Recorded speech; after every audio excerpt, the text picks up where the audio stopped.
Satria Fest 3.0 adalah sebuah ruang temu bagi generasi muda untuk melihat tradisi dengan cara yang segar, berani, dan relevan dengan zaman. Namun sebelum kita berbicara tentang masa depan, mari kita mulai perjalanan sore ini dengan energi yang merepresentasikan jiwa seorang satria muda. Mari kita sambut opening performance Satria Fest. Berikan tepuk tangan yang meriah.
Dari opening dan Satria Fest. Wah, luar biasa sekali. Tapi saya tadi belum menyapa dan belum menanyakan kabar. Apa kabarnya Bapak Ibu sekalian? Baik, sehat? Alhamdulillah. Oke.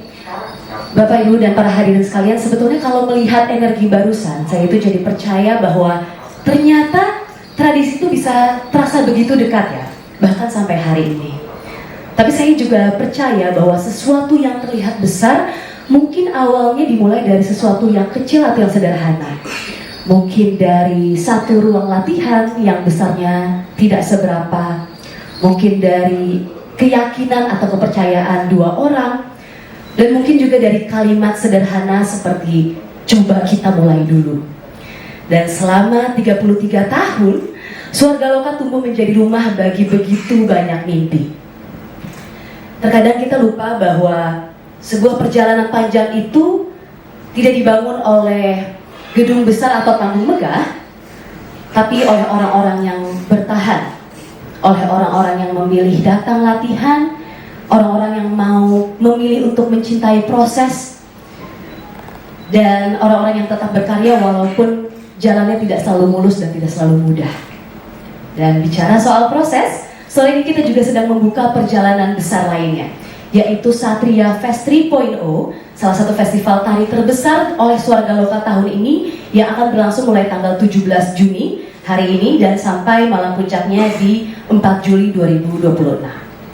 Sebuah festival yang lahir dari keyakinan bahwa budaya tradisi tetap bisa hadir dengan cara yang segar, singkat, kuat secara visual dan dekat dengan generasi sekarang.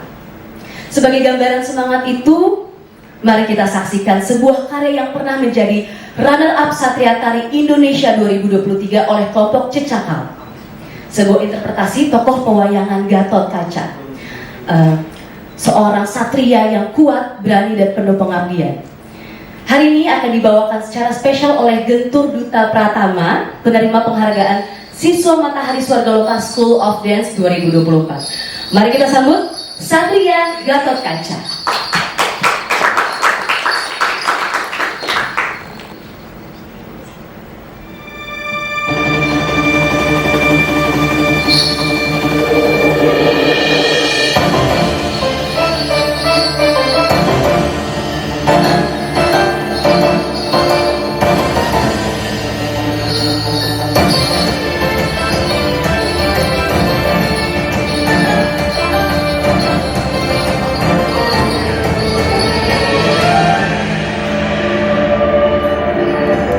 He is a strong human.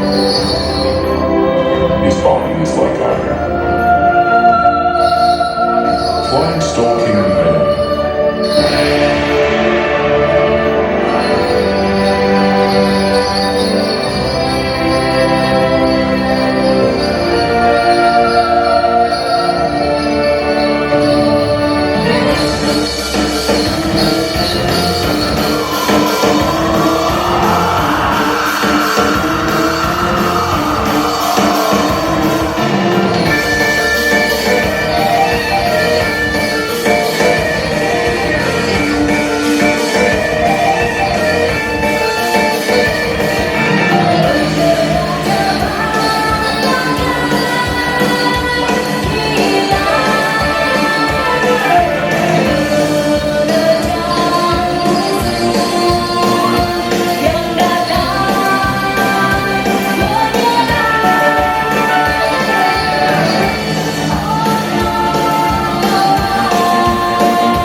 Tepuk tangan yang meriah untuk penampilan yang luar biasa. Luar biasa sekali. Baik, Bapak dan Ibu hadirin sekalian, saya tuh percaya bahwa saat ini kita hidup di zaman yang begitu cepat. Sepakat ya? Sepakat, semuanya terasa begitu cepat. Seringkali proses itu semuanya serba instan. Mungkin kalau misalkan dulu kita ingin menyebarkan informasi hanya melalui koran atau majalah, namun sekarang kita menyebarkan informasi hanya dengan satu ketikan jari atau satu kali tap oleh jempol, dan semuanya terasa begitu cepat. Dan oleh karena itu juga budaya itu sering dianggap terasa terlalu jauh, terlalu panjang, terlalu rumit, dan seperti ada jarak dengan para generasi muda. Tapi menariknya, justru di tengah perubahan itu muncul orang-orang yang memilih bertanya, bagaimana kalau tradisi kita kenalkan dengan cara yang baru? Dan dari pertanyaan itu lahirlah Satria Fest. Mungkin sebagian dari Bapak dan Ibu bertanya, sebenarnya apa sih Satria Fest itu? Mengapa ini menjadi penting? Mengapa kita berkumpul pada sore hari ini? Dan bagaimana sebuah festival tari bisa membangun ekosistem seni yang lebih luas? Untuk itu, mari kita dengarkan secara langsung dari orang-orang yang selama ini menjadi bagian dari perjalanan tersebut. Mari kita sambut ke atas panggung Bapak Suryandoro selaku pendiri Swarga Loka. Boleh tepuk tangannya. Batara Samuridadi selaku Kreatif Director sekaligus inisiator Satria Fest. Silakan. Dan juga Mas Siko Setianto, perwakilan juri dari Satria Fest. Silakan Mas Siko. Oke, wah. Saya itu mengetahui, kenal sama Swarga Loka sejak 2018 ya.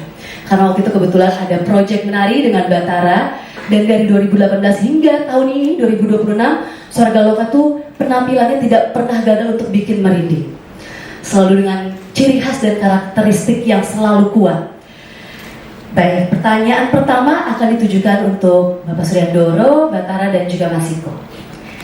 Kita itu hidup di zaman yang sangat cepat seperti yang tadi sudah saya sampaikan. Tren berubah begitu cepat dan juga hiburan berubah. Cara anak muda menikmati seni pun ikut berubah. Nah, di tengah situasi ini, apakah budaya tradisi itu masih relevan sampai pada hari ini? Mungkin dari Bapak Suryandoro dulu. Baik, terima kasih. Sebelumnya tepuk tangan untuk Mbak Diah Seto. Terima kasih Bapak. Salah satu putranya Kak Seto nih. Jadi tokoh nasional yang luar biasa dan saya kagum. Terima kasih. Teman-teman media yang sangat luar biasa. Saya sebelumnya sangat terharu dan bersyukur ya di tengah situasi seperti ini teman-teman media masih merasa peduli terhadap budaya. Artinya hadir untuk mengapresiasi perjalanan kami. Jadi bagi kami adalah seni tradisi harus berjalan sesuai dengan laju perkembangan zaman. Jadi dia harus lestari dan berkembang sesuai dengan kebutuhan zaman dan terus kita harus punya rasa memiliki dan harus mempunyai kekuatan untuk mengkreasikan seni budaya agar tidak tertinggal oleh generasi yang akan datang. Terima kasih banyak Bapak atas jawabannya. Silakan berikutnya Batara. Baik, terima kasih banyak. Bagi saya sebenarnya kalau kita ngomongin soal tradisi itu pasti akan selalu terhubung dengan keadaan sekarang dan juga dengan masa depan gitu. Jadi nggak ada sesuatu yang akan tertinggal karena setiap manusia akan berproses dengan zamannya dan saya merasa bahwa setiap seniman itu punya tugasnya masing-masing untuk melihat tradisi, untuk mengembangkan, untuk menjaga, dan kami di Swarga Loka bersama tim Kesatria merasa bertugas untuk membawa nilai tradisi itu supaya lebih dekat dengan anak-anak muda untuk menjadi gerbang pertama agar mereka bisa melihat kekayaan budaya tradisi kita itu yang sangat kaya dan beragam. Baik, terima kasih banyak Batara. Kasih kau silakan. Ya, sejak lama saya mengenal Batara dan keluarga besar Swarga Loka dan saya selalu mendukung dengan seluruh programnya. Menurut saya cara yang positif ini menghadapkan generasi muda untuk mengenal dan terus mengembangkan itu konsep tradisi itu adalah hal yang perlu kita jaga. Ketradisian itu jangan dianggapnya sebagai museum yang didatangi saja kalau butuh gitu. Justru pemutakhiran atas tradisi itu sendiri adalah langkah konkret bagaimana kita menjaga tradisi yang menjadi identitas utama kita. Baik, terima kasih banyak Kak Siko. Pak Suryandoro, saya izin bertanya nih. Swarga Loka kan sudah berjalan 33 tahun, berdiri menjadi rumah bagi banyak mimpi. Apa sih keresahan atau mimpi yang dulu membuat Swarga Loka bisa lahir? Ya, jadi kami berawal dari Yogyakarta ya. Waktu kami selesai kuliah atau sudah lulus dari isi Jogja, saya merasa resah bahwa seniman itu tidak ada mewadahi, mereka hanya menunggu pekerjaan. Maka saya membuat wadah Swarga Loka untuk memberikan ruang kreatif bagi seniman. Saya mendirikan Sanggar tahun 93, kemudian alhamdulillah 300 murid itu menjadi ladang untuk teman-teman kuliah, teman-teman isi Yogyakarta untuk mengajar dan berkreasi. Ini adalah wadah bagi kita, bagi saya dan Bu Dewi istri saya sebagai pendiri, bagaimana hidup dan menghidupi seni tradisi. Wah, luar biasa sekali. Berarti dari awal buka langsung ada 300 murid siswa. Dari Yogyakarta, Sleman dan Bantul. Oke, Ya. baik. Kemudian kalau misalkan ya ada satu nilai yang paling ingin diwariskan kepada anak-anak Swarga Loka, itu kira-kira apa Bapak? Kami ingin mewarisi sebuah seni pertunjukan yang go internasional. Jadi cita-cita kami adalah bagaimana Indonesia memiliki opera terbaik yang berangkat dari wayang orang. Wayang orang adalah seni tradisi yang berkembang dan pernah mengalami zaman keemasan. Kami ingin mengembangkan supaya go internasional menjadi opera terbaik dunia yang dikenang sepanjang masa dan menghasilkan devisa bagi negara. Itu adalah warisan kami, sehingga itu menjadi ladang pekerjaan juga para seniman dan juga mendatangkan devisa, dan itu adalah satu kebanggaan nantinya bagi kami. Luar biasa, berikan tepuk tangan dulu mulai Bapak dan Ibu sekalian. Berikutnya, Batara. Kenapa sih Satria Fest itu perlu hadir sekarang? Bukankah sudah banyak nih kita lihat sepertinya lomba-lomba tari? Apa yang menjadi urgensi untuk menghadirkan Satria Fest? Satria Fest ini lahir karena memang kami merasa bahwa banyak ide kreatif yang harus diwadahi gitu. Karena di tari sendiri kita punya beragam cara untuk bisa menyampaikan apa yang sedang kita ingin sampaikan dari kegelisahan para koreografer ini. Nah, Satria Fest ini lahir karena memang awalnya dari kami di perjalanan di Indonesia Mencari Bakat Trans TV waktu 2021 dan 2022 kami berkompetisi di TV nasional. Nah, di sana kami semacam bersekolah dan melihat bahwa antara tradisi dan seni-seni populer itu ternyata seru untuk dikulik gitu. Jadi kemudian akhirnya kami berpikir bahwa bagaimana nilai tradisi itu bisa sampai kepada ranah industri pop gitu, dan akhirnya dari situlah Satria Fest lahir. Ada satu istilah yang kami sedang kembangkan tahun ini, itu namanya tradipop. Tradipop itu sebenarnya adalah cara baru kita untuk melihat tradisi sebagai gerbang pembuka bagi orang-orang awam, terutama untuk melihat kekayaan seni tradisi dengan cara yang dinamis, dengan atraktif, dan juga dengan sesuatu yang fresh gitu. Tradipop ini kita tidak juga mau mematenkan batasan popnya atau batasan tradisinya harus seperti apa, karena kami masih percaya bahwa setiap zaman itu punya ranah popnya sendiri gitu. Kami ingin pop itu selalu berkembang, apa yang menjadi tren, apa yang menjadi highlight pada tahun tersebut, dan itu bisa masuk ke ranah tradisi manapun, dan itulah kenapa Satria Fest lahir. Oke, ini menarik sekali Tradipop. Sepertinya itu sebuah istilah yang masih jarang didengar ya. Mungkin Batara boleh ceritakan sedikit nggak itu lahirnya dari kapan, siapa yang menginisiasikan, dan bagaimana tantangannya untuk mungkin ada penari senior yang sangat menjaga tradisi. Apakah itu sebuah ancaman atau mungkin bisa diceritakan pro kontranya, dan bagaimana Batara sebagai generasi muda menjaga dan mengembangkan Tradipop tersebut? Jadi Tradipop ini sebenarnya juga masih tahap pengembangan, artinya kita sama-sama masih mengeksplorasi, mencoba mencari kedalamannya lagi apa itu istilah Tradipop. Sebenarnya awalnya itu karena obrolan ringan dengan Uni Tati, salah satu koreografer hebat di Indonesia, dan pada saat itu saya sedang satu project dan menemukan istilah ini. Uni menginisiasi ada namanya Tradipop. Awalnya saya kenal lebih ke fusion, tari-tari fusion, penggabungan dari berbagai aspek. Tapi rasanya Tradipop ini lebih lebih gampang diterima di telinga. Lebih unik, jadinya nyantol gitu ya. Dan mungkin buat orang tradisi juga ngerasa aneh, tapi buat orang pop juga kayak apa ini? Nah, dari rasa itulah akhirnya kita pengen coba deh kita lempar ke publik dulu Tradipop ini seperti apa, nantinya akan bagaimana, kita akan lihat secara perkembangan nanti ke depannya.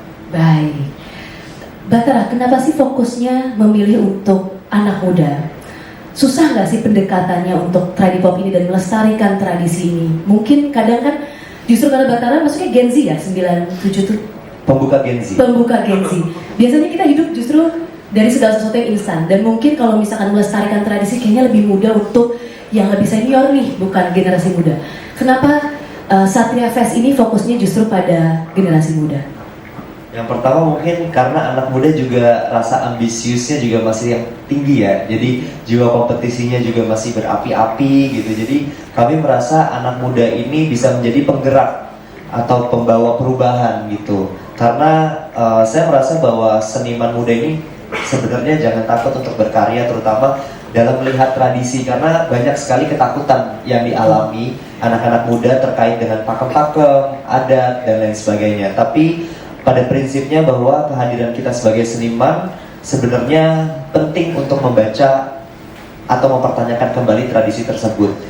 Dan apa kaitannya dengan sekarang, apa yang masih relevan. Dan anak muda di sini saya merasa karena kita masih punya semangat yang masih menggebu-gebu gitu. Ini adalah saatnya kita untuk membawa tren-tren baru yang melihat tradisi itu bukan sesuatu yang benda mati, tapi dia adalah sesuatu yang hidup bersama kita di setiap zaman.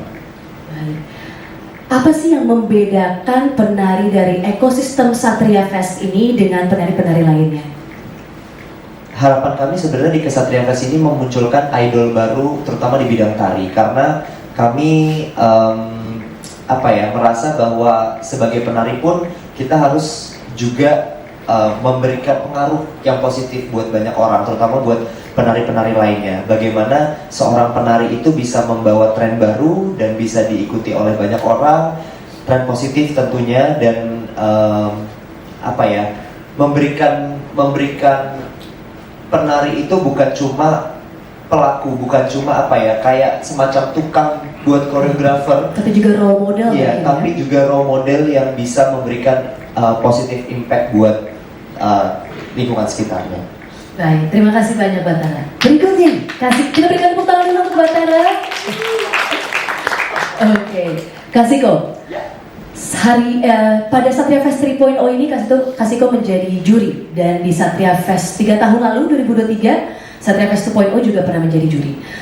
Seberapa penting sih festival tari seperti Satria Fest ini untuk ekosistem tari Indonesia, Kak? Sangat penting sekali. Menurut saya Satria Fest itu memberikan ruang pembeda dari kompetisi tari yang lain ya. Kalau saya ngomongin tentang pop dulu ya, pasti ada kan festival tradisi sendiri sudah ada. Tapi justru uniknya Satria Fest itu adalah penggabungan yang tadi disampaikan oleh Batara. Bagaimana kita tidak khawatir untuk mencoba memutakhirkan ketradisian, karena tradisi itu harus jadi miliknya anak muda ya. Karena kalau selama ini dikhawatirkan nanti salah loh, nanti ini loh, nggak apa-apa, itu kan dalam upayanya kan anak muda berusaha untuk mencermati semua. Maka dari itu anak muda punya keberanian. Ini sekarang saya tahu bahwa peserta dari segala penjuru Nusantara dimanapun mereka berada, mereka membawa nafasnya daerah masing-masing. Untuk saya yang mari kita hitung umur saya 42 sebagai penari yang sudah untuk profesional sudah mulai harus tenggelam, senang melihat yang muda-muda dengan kemampuannya. Jadi saya pikir Satria Fest itu harus sampai 10.0, 200 itu harus ada terus, karena pemutakhiran atas ketradisian itu menjadi nilai besar. Karena secara internasional kan selalu ditanya seberapa Indonesia tubuhmu Batara, kan selalu begitu. Setuju nggak Batara? Setuju. Iya. Kita diminta untuk menjadi penari internasional yang ngerti bagaimana bekerja bersama mereka, tapi mereka selalu menanyakan tekstural tubuh ini sekeren apa sih dari bumimu, dari kenusantaraanmu. Nah itu menurut saya yang Satria Fest adalah inisiator itu. Baik, tapi apa sih yang menjadi karya seperti apa yang menonjol di mata juri sebagai Kasiko yang sudah 2 kali nih menjadi juri Satria Fest? Jawabannya sebenarnya sederhana, tapi penjelasannya bisa lama. Sebenarnya kalau secara sederhana ngomongnya kejujuran aja dulu. Kalau karya itu berasal dari kejujuran, itu juri pasti akan merasakannya. Tapi kalau disuruh mendeskripsikan kejujuran itu apa, panjang. Salah satu mekanisme yang termudahnya adalah juri yang dipercaya oleh Satria Fest adalah juri yang sangat paham. Kami semua punya jam terbang tinggi ngomongin tentang teknikal, ngomongin tentang bagaimana konsep, bagaimanapun itu, apapun yang dibutuhkan untuk penampilan kami tahu. Jadi ketika misalnya nih, teknikal saja, kalau itu di ruang saya ya, saya tahu bahwa kelompok ini melakukan teknikal itu instan. Saya lebih cenderung memilih mending jangan menginstankan gerak-gerak yang tidak perlu ya. Mending kamu menginisiasi pergerakan yang canggihnya memang kamu sudah lakukan sejak lama. Nah itu menurut saya proses instan ini jangan diupayakan, karena saya yakin di sosial media Satria Fest kan memunculkan wajah-wajah para juri dan itu dipelajari secepatnya oleh peserta. Apakah itu salah? Tentu tidak. Tapi alangkah baiknya mereka berusaha terus memutakhirkan diri, termasuk cara membuat tubuhnya itu. Kalau di konsep pop, kalau kita pahami selalu ada wow factor, benar nggak ya? Itu semua berupaya untuk wow keren gitu, baik yang berpendidikan secara kuat di kepenarian sampai yang teman-teman awam pun lihatnya itu keren gitu. Nah itu mohon jangan berupaya untuk instan, diupayakan untuk menubuh itu kejujuran menurut saya. Berarti tujuan utamanya jangan membuat wow factor. Jadi mungkin kalau quotes-nya adalah dance to express, not to impress gitu ya Kak Siko ya? Mantap, boleh. Baik, Silakan. berikan tepuk tangan untuk Kak Siko. Oke, Kak terakhir, tantangan terbesar penari hari ini apa sih? Mungkin tadi sudah sempat disinggung, kalau misalkan dalam kompetisi itu berusaha untuk membuat sesuatu yang instan. Tapi mungkin boleh nggak Kak dijelaskan sedikit dari perspektif Kak Siko, apa sih yang menjadi tantangan pada penari hari ini? Tantangan penari muda hari ini adalah jangan takut menggunakan segala instrumen penting. Misalnya sosial media, jangan takut 5 detik, 10 detik mulai akan di-scroll orang. Jangan takut, berlatihlah, berkumpullah bersama Satria, Swarga Loka, semua hal yang positif di hidup ini untuk membangun dirimu, untuk memberikan konsep bagaimana kamu tuh berharga bersama ketradisianmu, bersama lingkunganmu yang baik, bersama kelompokmu. Berdamailah dengan kerumitan kehidupan ini. Jangan khawatir atas potensi tidak disukai atau disukai. Lakukan saja perjuangan untuk menjadi penampil yang keren di atas panggung sini. Harus berani dan mau berproses ya Kak Siko. Itu sesuai konsep Satria Fest. Kak Siko, tapi mau tanya sedikit lagi nih, sebenarnya dari rasa penasaran saya pribadi. Tadi Kak Siko bilang jangan membuat wow factor ya Kak, betul. Tapi di saat yang bersamaan juga kita harus mungkin tujuan kalau dari sebuah festival atau perlombaan juga ingin menang. Nah bagaimana sih cari titik tengahnya itu? Kadang kan itu menjadi gray area atau area abu-abunya. Dan bagaimana kita sebagai penari bisa memahami tubuh mana yang memang saya sudah menguasai ini dan memang yang mungkin belum. Mungkin bisa diberikan contoh nggak Kak? Instan dalam hidup ini hanya di mie dan kopi. Itu kan tetap perlu proses ya Kak? Latihannya itu yang penting gitu. Wow factor itu hadir karena memang latihan. Saya melihat, saya menghargai dengan amat sangat ajakan Batara saat bersama Satria di tahun awal itu, gara-gara saya tahu saya mau membantumu tapi kalau kamu menang juara 1 gitu. Padahal itu kami mau opening dari kompetisi. Karena apa? Karena saya percaya mereka berlima punya endurance untuk latihan terus menerus. Saya sangat kagum atas potensi itu. Jadi saya kok kurang menggemari dengan segala hal yang instan langsung dianggapnya bagus kalau saya. Iya. Jadi melalui proses latihan yang matang begitu ya Kak Siko ya. Sepakat. Batara, penasaran banget nih, Satria Fest tahun ini itu akan sebesar apa sih? Untuk Satria Fest tahun ini kita berbeda dengan sebelumnya. Tahun sebelumnya itu kita hanya membawa ke Jakarta untuk top 5-nya saja. Tapi untuk tahun ini kita ada 15 finalis yang sudah diseleksi dari 38 peserta. Tahun ini kita akan ada 3 cabang lomba. Jadi ada Laskar Kesatria Tari Indonesia untuk kategori tim kelompok berjumlah 5 orang. Ada Wira Kesatria Tari Indonesia itu berjumlah perlombaan solo, dan juga Garda Kesatria Tari Indonesia untuk kategori duet. Jadi kita ada 3 dan mereka nanti kalau menang udah punya gelarnya masing-masing. Yang solo dengan gelarnya adalah Wira Kesatria Tari. Kalau duet adalah Garda Kesatria Tari, dan kategori kelompok adalah Laskar Kesatria Tari. Nah, tahun kemarin itu kita yang menang dari Pontianak, Kalimantan Barat dengan karya Siluk yang mengangkat tentang ikan arwana.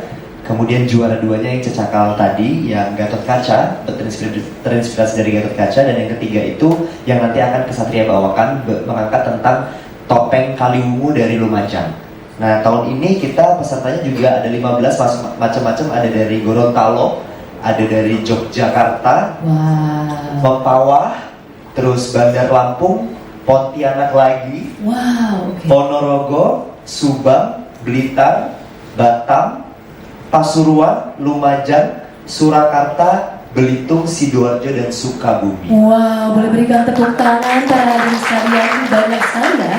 Untuk tahun lalu tidak sebanyak itu. Tidak sebanyak ini karena memang top 5 aja yang dibawa ke Jakarta. Oke. Kalau sekarang top 15-nya akan dibawa ke Jakarta karena kita nanti akan ada seleksi mulai dari top 15 kemudian dipotong jadi top 10. Oke. Top 10 itu punya challenge sendiri, nanti dia akan menarikan satu musik dari Kesatria Fest yang musiknya sama semua nanti bersepuluh, dan Oke. ketika nanti di top 5 mereka akan mempresentasikan karyanya di hadapan publik.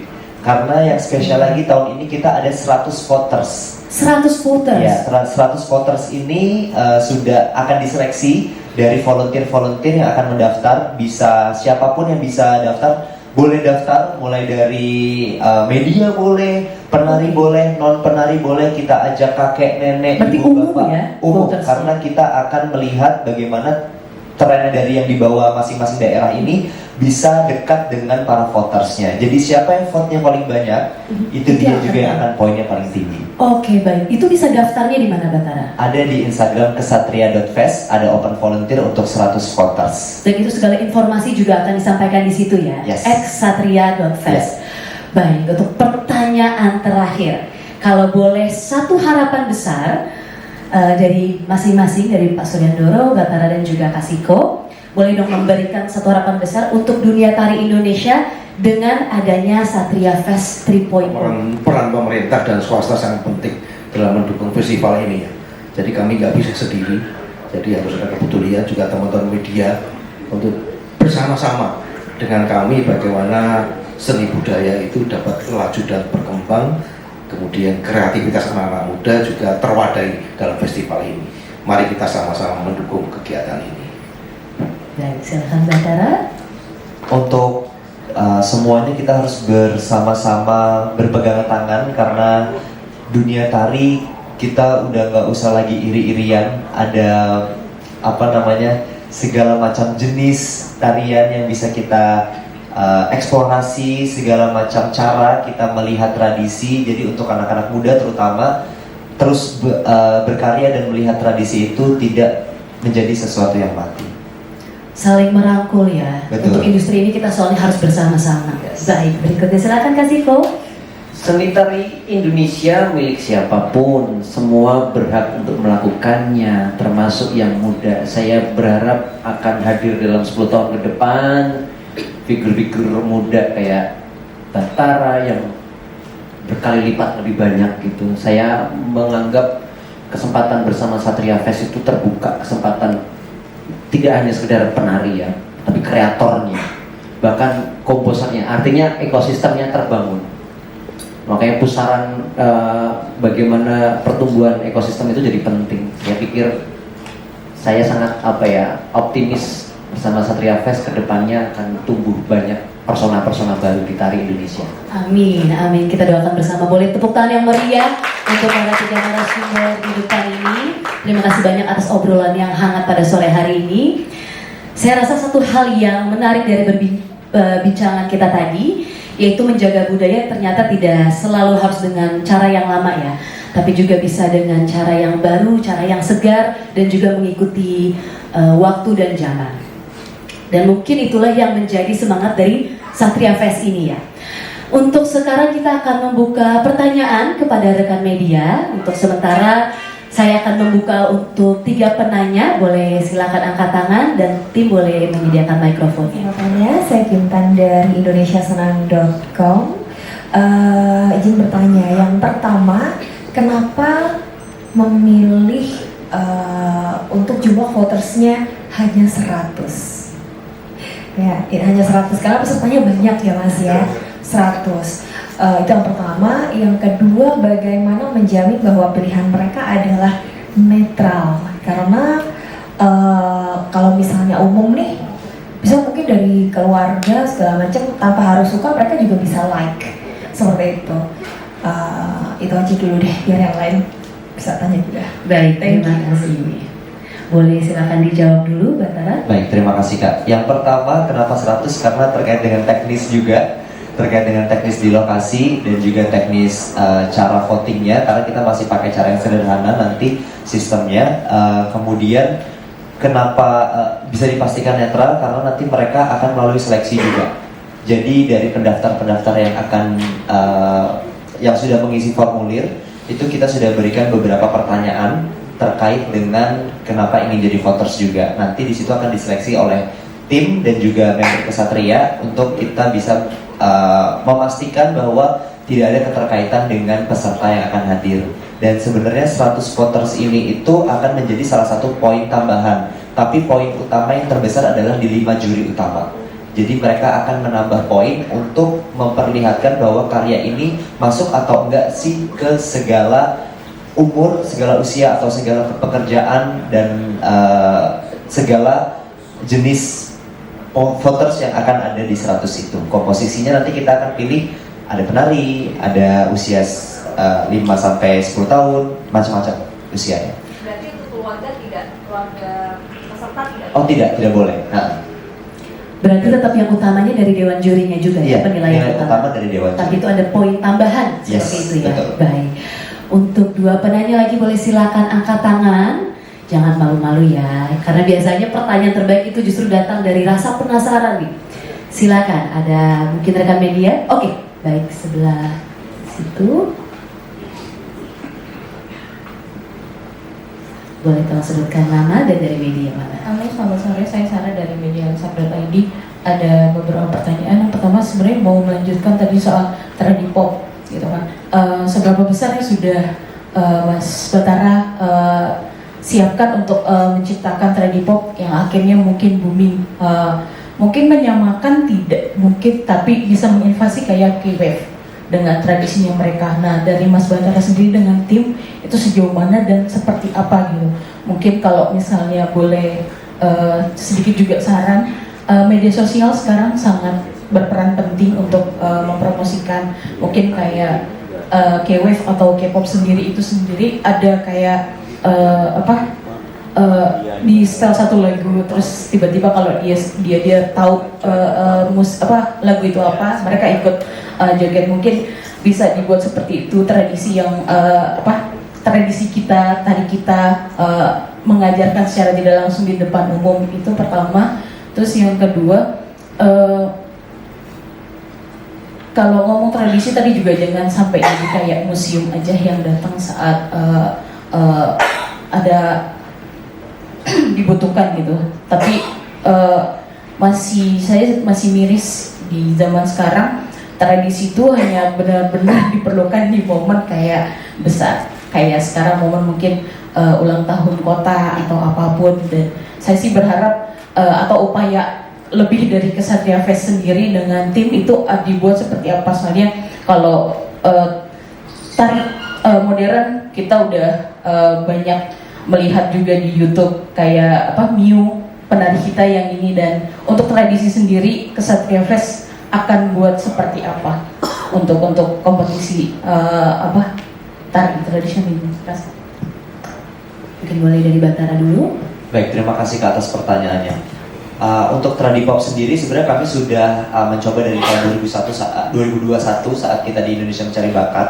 Itu kami terus mengeksplorasi si tradisi itu supaya bisa menyatu dengan lawan-lawan kami, terutama di ranah musik, suara seriosa dan juga balerina dan modern dance waktu itu pas lawan kami di Indonesia Mencari Bakat. Terus kemudian upaya kami sebenarnya di next tahun depan itu ketika nanti Kesatria Fest sudah terpilih tahun ini, pemenangnya itu akan kita ajak kolaborasi dalam upaya pendistribusian karya. Jadi karya-karya mereka itu akan kita coba gaungkan lagi melalui sosial media maupun masuk ke dalam ranah-ranah publik yang lain gitu. Salah satunya sebenarnya 15 peserta itu dimentoring oleh tim Kesatria gitu. Jadi kita sebenarnya jadi teman diskusi, teman ngobrol, lebih mengutamakan bagaimana karyanya mereka itu bukan cuma hanya bisa tampil di panggung-panggung seperti Ganda Indonesia Kaya atau panggung-panggung prosenium, tapi bisa masuk ke ranah yang lebih luas lagi. Contohnya misalkan ranah ke bagaimana kalau misalkan ruangnya itu menjadi ruang publik yang memang ada lalu lalang orang, terus Car Free Day, bagaimana karyanya tidak jadi sekedar dipindahkan saja tarian A pindah ke sini, tapi memang tarian itu diciptakan atau diinisiasi untuk bisa masuk ke berbagai media gitu, berbagai media atau tempat Berbeda dan ruang. berbeda-beda.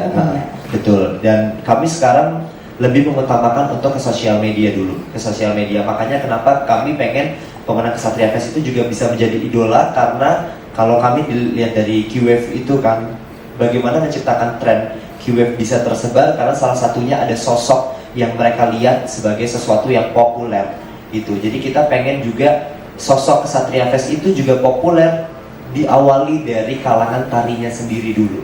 Sebagai trendsetter gitu ya, Betul. sebagai Jadi idol. trendsetter sampai akhirnya dia bisa menginfluence nanti anak-anak muda, bahkan orang yang tidak tahu tari pun mereka juga bisa ikut dalam tren tersebut. Jadi sebagai influencer di dunia seni tari gitu ya Yes. dasarnya. Oke. Dari Kasiko mungkin ada tambahan Kasiko? Saya sepertinya sepertinya sudah disampaikan Batara semua ya.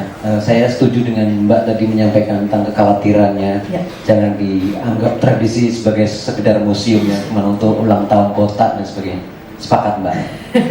Baik, dari Bapak Surya dulu mungkin ada tambahan? Cukup baik. Saya berikan kesempatan untuk satu penanya lagi, boleh silakan Bapak.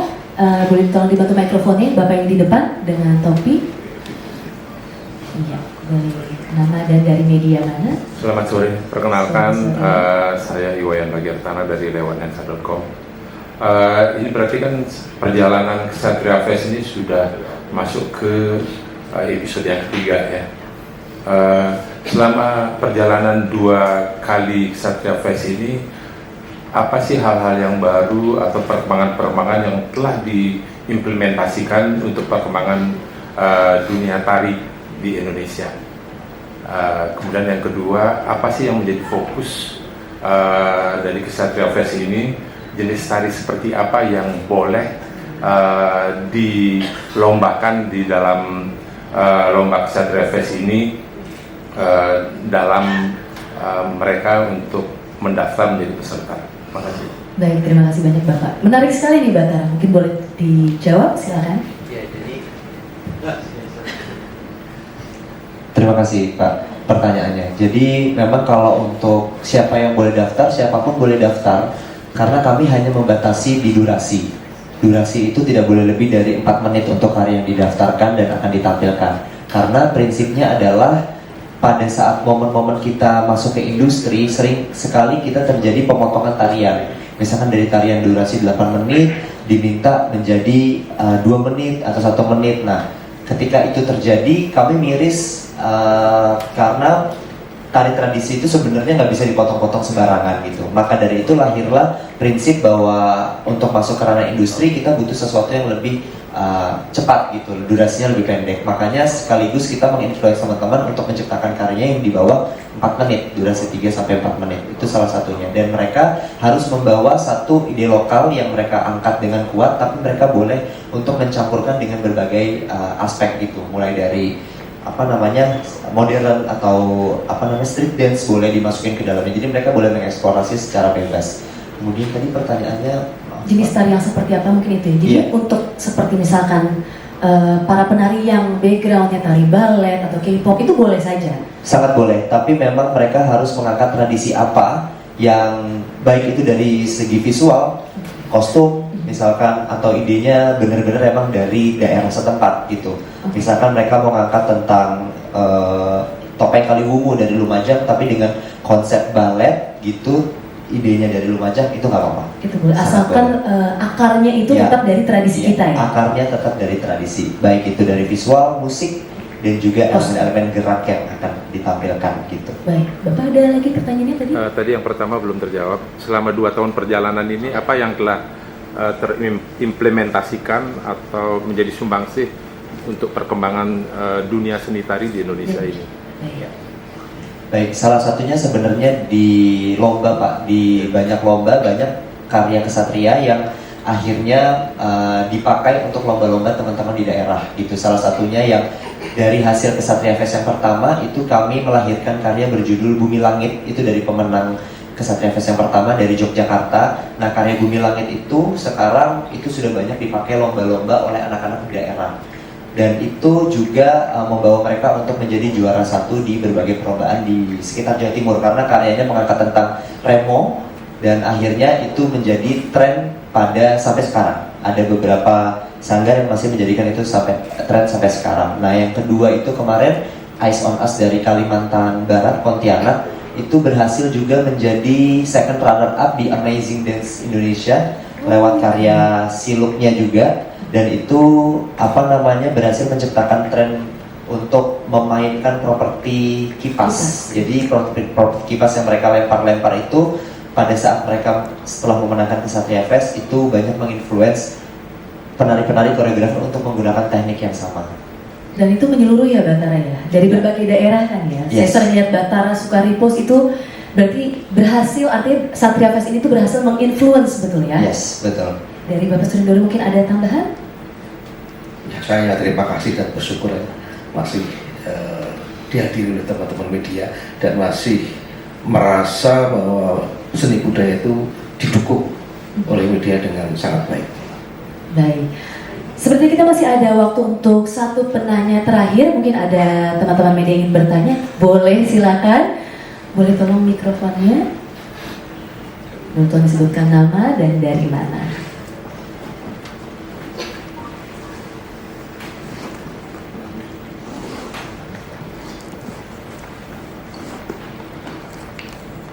Selamat sore. Selamat sore. Saya Gugi dari Indonesian Dance Festival. Pertanyaan saya sebenarnya kepada tim juri yang diwakili oleh Mas Siko. Karena saya lihat semifinalis itu dari berbagai macam daerah ya. Dan mereka memiliki keunikan masing-masing. Berikut juga dengan tarinya yang memiliki teknik masing-masing. Nah, pertanyaan saya dari mulai semifinalis sampai nanti mereka menjadi juara, teknis apa ataupun kiat-kiat khusus apa yang dibutuhkan sehingga mereka bisa membuat grupnya melaju terus sampai ke final bahkan menjadi juara. Kira-kira itu aja. Terima kasih. Terima kasih banyak Mas. Silakan Kak Siko. Terima kasih atas pertanyaannya. Ini pertanyaan yang sangat menarik dan menakutkan untuk dijawab. Saya bahagianya juri ada beberapa, dan juri memiliki porsinya masing-masing dalam mengantisipasi peserta. Saya sepakat dengan Bapak sampaikan tadi, dari kota yang berbeda-beda dengan akar budaya yang berbeda-beda. Tapi misalnya di saya lebih cenderung ke ruang teknikal, kekuatan kepenarian, bagaimana mereka showmanship sebagai penari solo, duet, atau grup. Di situ saya cukup terdidik untuk tahu, oh ini penari ini sangat kokoh, dia kuat sekali, dia mantap sekali di ruang technical movementnya, technical behaviornya, bagaimana dia mengantisipasi blocking ruangnya, pemahaman atas lampu dan sebagainya. Jadi di situ saya punya ketepatan menilai. Mungkin nanti ada di ruang penilaian juri yang lain tentang konsepnya. Nah, konsepnya mereka bedah. Jadi menyenangkannya Satria Fest, saya sangat yakin banget Batara memilah-milih kami itu berbasis dari kekuatan masing-masing juri ini tentang apa yang dinilai. Jadi itu jawaban dari saya, Pak. Saya lebih senang langsung merujuk ke ruang teknikal karena saya tahu bagaimana saya terdidik menjadi penari, dan saya mendidik mata saya mempelajari tubuh satu demi satu, walaupun beda-beda tekstural geraknya. Tapi saya tahu bagaimana menjadikan murid-murid saya untuk menjadi seperti itu. Seperti apa yang harus dinilai 10 sampai nilai 5 sampai nilai 7, saya cukup yakin ketepatan itu berbasis dari pengalaman. Terima kasih ya Pak. Izin menambah. Boleh silakan. Ya betul apa yang dikatakan Mas Iko. Jadi memang jurinya akan beragam. Pertama Mas Iko akan menilai secara teknikal dengan kacamata teknikal. Yang kedua ada Unitati Hartati. Beliau akan melihat secara ide karya, koreografi, ide karya dan apa yang diangkat. Kemudian ada komposer kami, Bagaskoro Putro Dewandoro yang akan menjadi juri juga. Itu dia akan menilai secara komposisi musik dan kesatuan dengan musikalitas garapannya. Ada juga Ronald Su yang akan menilai secara look yang karena beliau adalah creative director dari tim Roro dan juga produser. Beliau akan lebih melihat dari kacamata bagaimana visual entertainment itu bisa muncul. Dan yang terakhir ada Echa Laksmi, salah satu konten kreator Bali, yang beliau akan melihat dari sisi visual mana potensi yang bisa untuk nanti bisa menjadi idol tari yang baru gitu. Jadi memang ada beberapa dewan juri yang sudah fokusnya itu sudah sesuai keahlian dan kompetensinya masing-masing begitu ya Bapak. Kasih mungkin sedikit memperpanjang pertanyaan dari Bapaknya. Tadi kiat-kiatnya itu apa untuk penari selain konsepnya? Berarti apa nih kiat-kiat mungkin secara teknikalnya yang Kasiko nilai? Selalu dan balik lagi saya selalu bilang rutinitas latihan itu menjadi kebutuhan sangat penting. Saya yakin di segala kedisiplinan kehidupan apapun kita harus latihan terus menerus. Itu yang menurut saya lagi menjadi PR besar ya bersama. Tidak hanya tari tapi semuanya. Selalu menganggapnya aku harus bagus, aku harus keren, tapi aku tidak mau menuju bagus dan kerennya itu.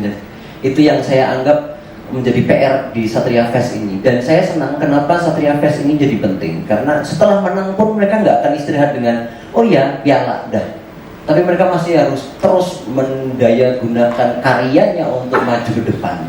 Supaya tentunya karya itu bisa ditarikan oleh kelompok lain, dimengertikan oleh daerah lain. Mereka masih bisa tampil di mana-mana. Jadi dia terus berusaha untuk memajukan dirinya. Tugasnya tidak hanya berhenti hanya sebagai pemenang ya, tapi juga untuk terus memberikan inspirasi bagi dunia tari Indonesia. Sepakat. Baik, boleh dong kasih satu kata tentang Satria Fest bagi masing-masing para pilar Satria Fest ini. Boleh dimulai dari Kasiko, silakan. Satu kata. Wow, satu kata ya. Malah mikir. Langsung, wah apa ini? Tiba-tiba ditanya. Apakah wow?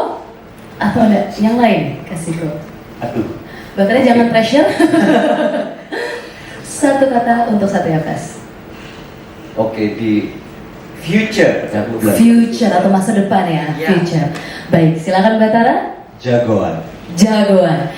Bapak Skandoro boleh terakhir sebagai penutup. Kreatif inovatif. Kreatif, oke, dua kata tapi nggak apa-apa. Baik, berikan tepuk tangan yang meriah. Semuanya terima kasih banyak rekan-rekan media untuk antusiasmenya. Terima kasih banyak Kasiko, Batara, dan Bapak Suryandoro. Semoga sore hari ini itu bukan hanya menjadi ruang untuk berbagi informasi, tetapi menjadi awal mula untuk kita terus mengembangkan seni budaya, tradisi kita untuk kesenian tari Indonesia yang lebih maju lagi. Saya persilakan untuk Kasiko, Batara, dan Bapak kembali ke tempat duduk. Oh, mungkin mau foto dulu? Kesatria! Oke, berikan tepuk tangan sekali lagi, terima kasih banyak.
Luar biasa sekali, tepuk tangan yang meriah untuk Satria.